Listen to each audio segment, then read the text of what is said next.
Terus setiap Indonesia Raya kita dimainkan atau lagu-lagu Rayaan Pulau Kelapa buat nutup itu. Ya. Itu selalu krosok, buram suaranya.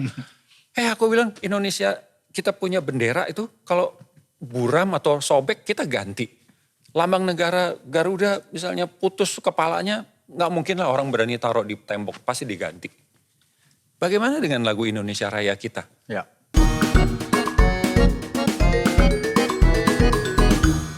Pemirsa, selamat datang di program Podcast Nusantara. Ini adalah program yang membahas semua tentang Indonesia, segala kebaikannya dan hal-hal yang kita bisa pelajari darinya. Hadir bersama kita tamu utama saya yang paling saya idolai, Mas Adi MS. Apa kabar, Mas? Halo, baik Mas Harto. Terima kasih sudah diundang. Iya, senang banget karena semakin banyak anak-anak muda melakukan podcast, Iya, narasinya kebangsaan. betul. Sekarang tuh banyak banget ya, Mas, teknologi-teknologi yang memang memberikan begitu banyak kemudahan bagi anak-anak muda. Kalau di dunia musik kayak gimana? Bukan anak-anak muda aja, Oh iya. aku anak-anak tua aja menikmati. Jadi bayangkan waktu 97 yang lalu saya membuat rekaman Indonesia Raya yang sekarang dipakai di kita ini. Itu kan rekamannya di Melbourne dengan Melbourne Symphony waktu itu, anggota Melbourne Symphony. Saya harus menempuh perjalanan ke sana, nginep di sana, kemudian physically harus di sana, saya menjadi konduktor dan sebagainya. Jadilah lagu Indonesia Raya dan lagu perjuangan lainnya yang dalam bentuk CD itu.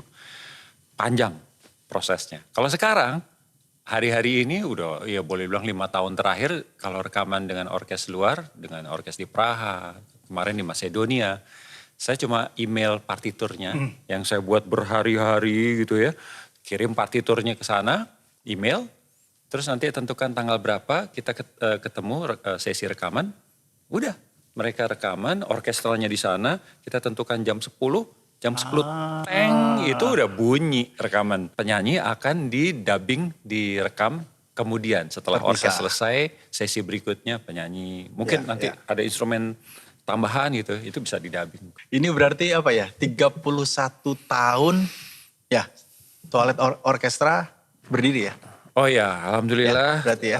Kalau lihat berdirinya Twilight Orchestra itu 91 kan ya. Ya. Nah kita berarti udah 31 1 tahun. tahun, Ya. iya. Padahal kalau ada yang komen-komen, kayaknya 2 bulan nih kayaknya. Lo kok tahu? Wah ini researchnya luar biasa Mas Harto. Tapi kan logikanya kita nggak punya modeling. Saya tahunya Mas Adi itu, saya tahunya seorang Adi MS itu ya tahun 97 itu. Karena saya sekolah di Amerika 99, kita dengerin lagu itu. Ini yang bikin orang Indonesia nih, Adi MS nih gitu kan. Wah kita benar-benar takjub banget. Terus kita bilang emang ada orang Indonesia bisa bikin gitu ya. Tapi kan kalau balik ke orkestranya sendiri, konteks simfoni atau musik orkestra itu kan sebenarnya bukan Mas Adi yang memulai, mungkin mempopulerkan ya. Karena saya bayang waktu SD kita juga dengerin lagu-lagu Mars gitu kan. Oh iya. Ketentaraan gitu ya. Iya, Tapi iya. kemudian mungkin dibawa menjadi lebih populer ya di 97 itu. Jadi sebenarnya orkestra itu di Indonesia sudah dikenal dari zaman Belanda ya. Dari sebelum 45 itu ada sedikit-sedikit, terus kemudian begitu kita merdeka lebih serius lagi, terus ada RRI bikin orkes, ada beberapa ya, ada yang orkes yang hanya memainkan musik klasik, ada yang specializing di musik yang evergreen, crossover gitu ya. Ismail Marzuki misalnya, ada yang crossover tadi yang dipimpin oleh Jos Kleber gitu. Tapi umumnya nggak lama, biasanya cuma 3 tahun, 5 tahun, bubar gitu ya. Nah tapi alhamdulillah begitu kita bikin orkestra tahun 91 itu, yang awalnya diragukan banyak pihak lah, teman dekat saya aja berani bertaruh, dia bilang nggak sampai 2 bulan paling bubar nih, lu main musik pop lagi, lu bikin jingle lagi katanya. Karena dulu mulainya musik pop ya? Dulu aku mulainya musik pop, nanti ada cerita kalau ada kesempatan aku cerita kenapa begitu. Tapi itu diragukan. Setelah itu ya, setelah berdiri itu, setiap ketemu dia saya selalu ngomong udah lebih dari 2 bulan. Alhamdulillah sekarang 31 tahun jadi orkes simfonik terlama bertahan di Indonesia. Kalau Alhamdulillah. komparasinya sama luar negeri gitu ya, kalau tadi Mas Adi cerita mendevelopnya dibandingkan dengan luar negeri itu bedanya ada di mana? Oh jauh, kita belum apa-apa. Di Indonesia termasuk 12 orkestra belum apa-apa. Kita boleh bangga karena bisa survive, tapi untuk diperbandingkan dengan orkes di luar, nggak usah di Eropa, Amerika. Bahkan di Singapura, kita berunding Singapura, beda. Malaysia juga, kita Thailand juga, kita belum. Kenapa? Di negara-negara lain itu menyadari bahwa orkes simfoni itu tidak bisa survive, tidak bisa berdiri, running, tanpa bantuan pemerintah.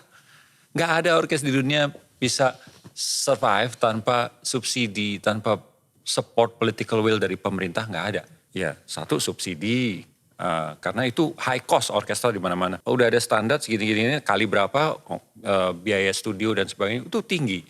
Akhirnya kalau toh bisa full house satu konser, itu jauh dari BEP, jauh dari balik modal, belum. Padahal udah penuh nih. Itu masih jauh, jadi butuh sponsor dan lainnya. Di Melbourne, di Australia, saya ketemu manajer Melbourne Symphony itu sepertiganya dari revenue tiket, sepertiganya dari sponsor, sepertiganya dari pemerintah. Bayangkan di kita nggak pernah ada pola begitu. Terus kita juga nggak punya infrastrukturnya. Untung ada Pak Pendeta Stephen Tong tuh, beliau bangun di Aula Simfonia Jakarta di Kemayoran. Saya respect dan berterima kasih pada beliau bisa memperkenalkan Indonesia, kuping Indonesia dengan concert hall atau aula concert. Di mana concert hall itu adalah aula atau ruangan untuk menampilkan orkes simfoni tanpa bantuan sound system sama sekali. Nggak ada nih mikrofon, nggak ada. Jadi orang dengar nggak ada speaker, nggak ada. Ya orang dengar dari benar-benar murni dari itu. Ya. Itu seharusnya orkes simfoni ditampilkan. Jadi mungkin titik kritisnya itu di 97 ya. Artinya 91 Twilight Orchestra berdiri, 97 narasi kebangsaan itu dibentuk ya. Kira-kira gitu ya. Dan dari situ aku membayangkan Mas Adi itu udah langsung dikenal sebagai sosok itu sampai hari ini. Gitu. Jadi awalnya saya berkarir kan di musik pop simply karena supaya bisa membuktikan bahwa dunia musik itu bisa memberikan saya nafkah. Dulu diragukan orang tua. Meskipun ditentang. Ditentang. Karena takut nantinya anak susah nih, nggak jelas gitu ya. Nah saya cuma buktikan bahwa saya bisa survive, bisa punya rumah, bisa makan mandiri. Lulus SMA saya nggak mau dibiayai orang tua sama sekali. Seluruh kakak adik semua dibiayai, ada yang sekolah di Amerika. Saya satu-satunya nggak mau dibiayai. Simply pengen buktikan bahwa dengan musik saya bisa hidup. Ya. Nah saya buktikan dengan musik pop. Tapi akhirnya tahun 91 tiba-tiba aja gitu saya diajak Indra Bakri dengan Odi Agam bikin orkes. Tadinya juga setahun saya nolak-nolak, akhirnya hidup cuma sekali. Kita harus bahagiakan diri dengan melakukan apa yang kita suka. If you love what you do, you won't work a day. So I just do it gitu ya.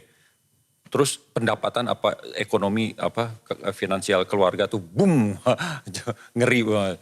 Tapi kebahagiaan ada muncul. Ya. Berangsur masalah ekonomi teratasi gitu ya. Nah udah senang-senang musik-musik, orkes. Tapi tiba-tiba saya menyadari, wah susah ya nih. Kita gak punya concert hall, gak punya, wah salah nih, salah jalan nih. Tapi udah wis kadung kalau orang Jawa bilang, udah terlanjur gitu. Aduh sekarang gue mesti perjuangkan. Saya datang itu menteri-menteri Yop Ave, Pak Wardiman, Menteri Pendidikan, Menteri Parekraf. Bikin dong concert hall, dukung dong orkes. Nggak ada follow up apa-apa. Jadi aku udah pikir, waduh hopeless nih. Akhirnya saya kepikir, kalau mau mengembangkan orkestra, meningkatkan apresiasi masyarakat terhadap orkes simfoni, nggak bisa dengan Beethoven, Bach, Mozart, begitu aja nggak ada. Kita mesti datang ke mereka dengan musik yang mereka kenal dulu. Indonesia punya lagu perjuangan, lagu nasional, terus lagu daerah. Itu tahun itu tuh saya lihat mana sih rekaman yang benar-benar dibikin. Rata-rata, aduh kalau lagu daerah juga sekenanya gitu ya. Quality-nya nggak diperhatikan gitu ya, nggak sungguh-sungguh. Akhirnya saya langsung saya harus garap itu. Satu demi pride kebangsaan gitu ya. Indonesia Raya kita rekamannya itu kan direkam tahun 51. Wah, tahun 96-an itu, tahun 95, 96-an itu saya mulai sadar. Gila, udah hampir setengah abad nih usia rekaman dan analog. Udah kresek-kresek bunyinya. Kan dari piringan hitam. Direkam, udah kresek-kresek. Saat itu udah ada CD yang jernih digital gitu ya. Jadi lagu pop segala macam di TV, di radio itu udah jernih digital. Terus setiap Indonesia Raya kita dimainkan atau lagu-lagu Rayaan Pulau Kelapa, Bat Nutup itu selalu krosok, buram suaranya. Aku bilang Indonesia kita punya bendera itu kalau buram atau sobek kita ganti. Lambang negara Garuda misalnya putus kepalanya, nggak mungkin lah orang berani taruh di tembok, pasti diganti. Bagaimana dengan lagu Indonesia Raya kita? Ya. Cuma satu jenis rekaman itu dipakai semua seluruh Indonesia kan, pemerintah semua pakai, nggak ada yang peduli. Udah akhirnya saya ajak Yuk Tanzil, pengusaha, merekam lagu Indonesia Raya tahun 97. Nah begitu 97, jadi tadinya satu lagu tuh. Tapi nanggung ya, kita punya 17 Agustus tahun, terus ada langsung Garuda Pancasila, itu kan gak ada rekamannya. Semuanya dinyanyikan ya sekenanya aja waktu di sekolah, cuma vokal aja, gak ada iringan gitu ya. Wah kita orkestrasi, nyanyikan paduan suara, semua datang di dalam satu CD Simfoni Negeriku itu. Budi ada, minta itunya deh, saya akan kasih lihat CD yang bersejarah itu, tahun 97 itu. 97 itu jadilah satu CD yang namanya Simfoni Negeriku yang itu di dalamnya itu ada Indonesia Raya dan lagu-lagu perjuangan lain. Akhirnya kita bagikan itu ke sekolah-sekolah, ke RRI semua gratis.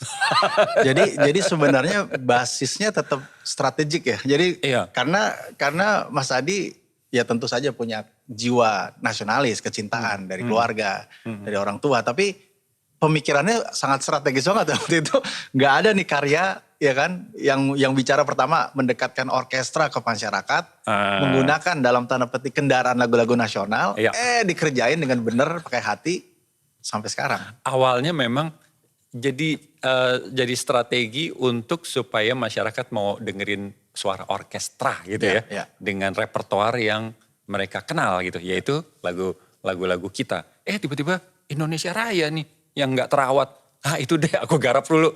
Ternyata efektif waktu itu. Wah minta rekamin, minta ini. Nah udah ada, berhasil.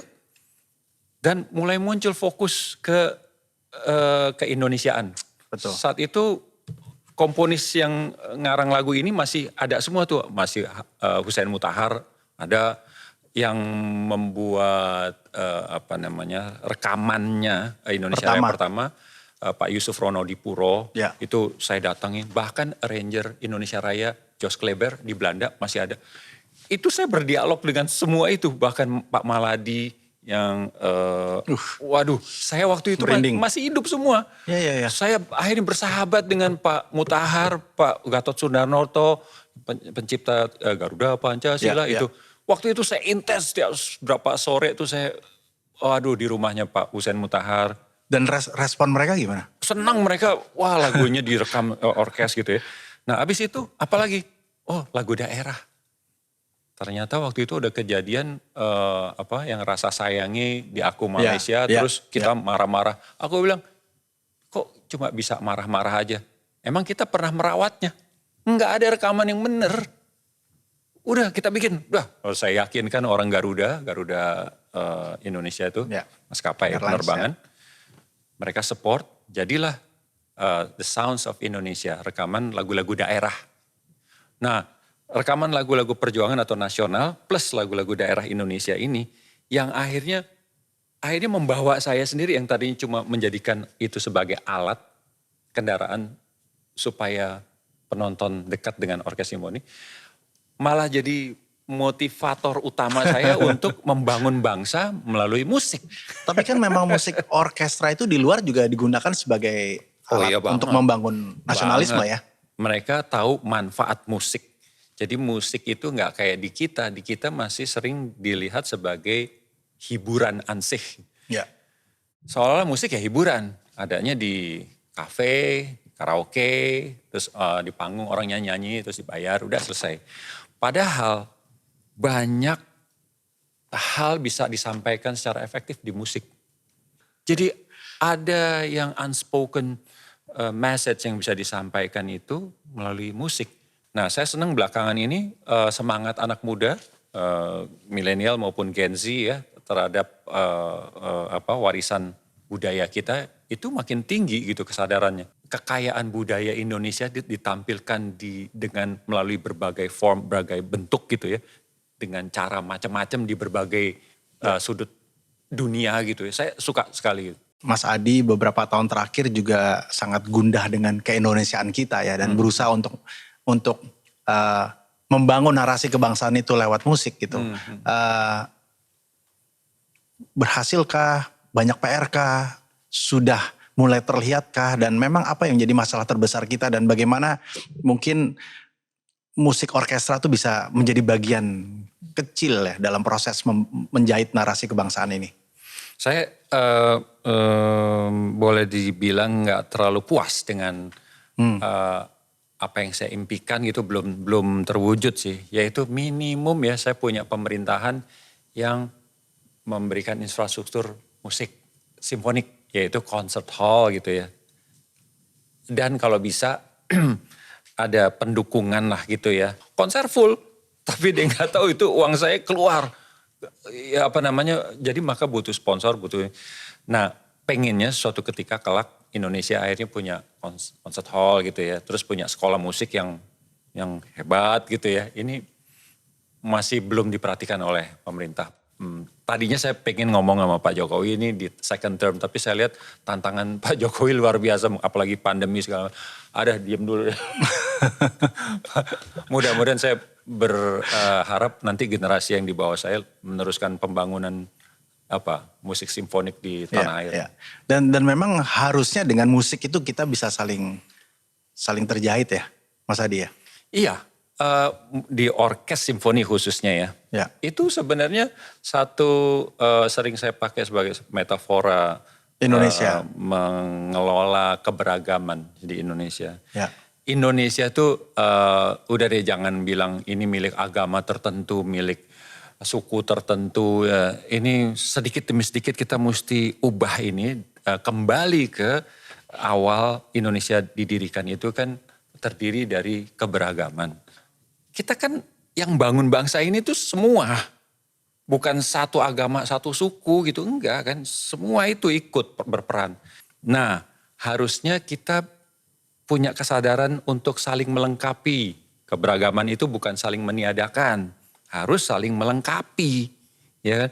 Nah, seperti dalam orkestra. Dalam orkestra itu nggak bisa cuma biola aja semua atau dibanyakin gitu. Tetap biola satu instrumen. Bisa, tapi bukan orkes simfoni yang kita kenal bisa demikian dahsyat gitu ya. Terdiri dari alat yang digesek, ditiup. Tiupnya juga ada kelompok tiup yang kayu, ada tiup logam, trompet, brass. Terus ada kelompok yang dipukul, yang psh, terus ada yang ada yang macam-macam ya. Musisinya karakternya beda-beda.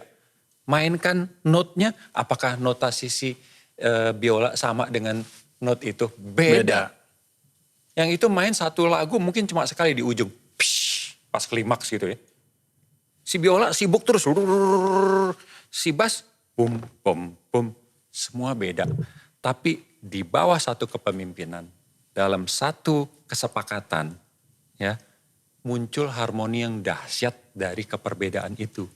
Sinergi, harmoni. Itu kan mereka baca notasi.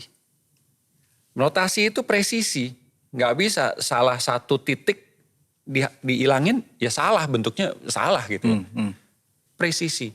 But at the same time, otak kanannya itu menggarap sesuatu yang imajinatif, yang abstrak. Ya. Dia harus punya interpretasi rasa yang gimana gitu supaya ini jadi hidup, bukan seperti robot main. Jadi otak kiri, otak kanan dibiasakan aktif dan sinkron. Nah, kemudian begitu sudah bisa main secara individual, dia digabungkan dengan yang lain. Apakah bisa yang main lebih jago, main lebih cepat, lebih cepat sedikit? Lebih cepat sedikit aja, dia merusak the whole harmony, the whole team. Akhirnya dia harus memendam, menekan ego. Dalam hal kecepatan, ataupun dalam dinamik atau keras, lembut gitu ya. Dia nggak bisa mentang-mentang dia jago, dia lebih keras biar kelihatan gue jago. Dia sejago-jagonya 5 kali lebih jago daripada the rest of the group gitu ya. Dia menonjol dengan lebih keras dikit, lebih cepat sedikit, dia merusak the whole group. Mas Adi tuh udah bisa lihat tuh ya kalau lagi begini. Ya harus. Tunjuk gitu dia udah langsung wah kekerasan nih gitu ya. Kalau nggak dibohongin terus dan nggak tercapai harmoni itu. Sebagai pimpinan kita harus peka gitu. Maka saya sering pakai pengelolaan orkestra itu sebagai metafora pengelolaan organisasi apapun, manajemen perusahaan apapun. Harus ada penumbuhan kesadaran bahwa kita berbeda tapi kita saling melengkapi. Kalau tanpa seni, tanpa itu biasanya kan, berbeda. Singkirkan. Ya. Ya kan gitu kan. Di musik, di seni, perbedaan itu sesuatu yang eksotik, itu aset. Kita punya PR banyak ya ternyata ya kalau dengerin ini ternyata enggak apa yang Mas Adi mau lihat ke depan.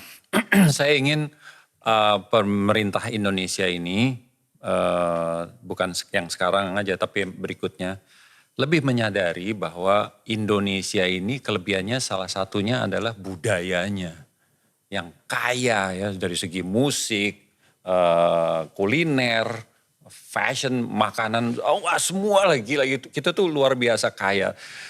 Nah, kita sudah melihat bahwa banyak bangsa hancur dan cara menghancurkannya yang paling efektif adalah menghancurkan budayanya, peradaban. Jejak-jejak peradaban itu disetip, dipunahkan gitu ya. Itu menghancurkan bangsa yang paling efektif, paling mudah itu. Jadi mau museum segala macam musnahkan, pakaian segala macam, tradisi kekayaan budaya kita di segi busana itu ditiadakan, semua sama rata, semua sama. Mengerikan. Kita perlu menteri kebudayaan. Kita perlu, jadi di bawah di situ kesenian khusus ngomong soal kesenian gitu, seni ini, seni itu, tari, musik segala macam. Kita harus punya gedungnya juga, infrastrukturnya. Kementeriannya nggak ada, ya, yang khusus nggak ada, infrastrukturnya nggak ada. Padahal Indonesia ini negara yang kaya beragam budayanya itu bukan satu loh. Kita luar biasa gitu. Kok nggak dikelola dengan khusus? Ini harus dengan pengelolaan yang amat khusus dan kita akan jadi bangsa besar kalau kita memperhatikan dan mengembangkan budaya kita gitu. Mas Adi MS. Kasih. Pemirsa, inilah podcast Nusantara. Sampai di episode berikutnya. Hidupkan cinta Indonesia. Merdeka.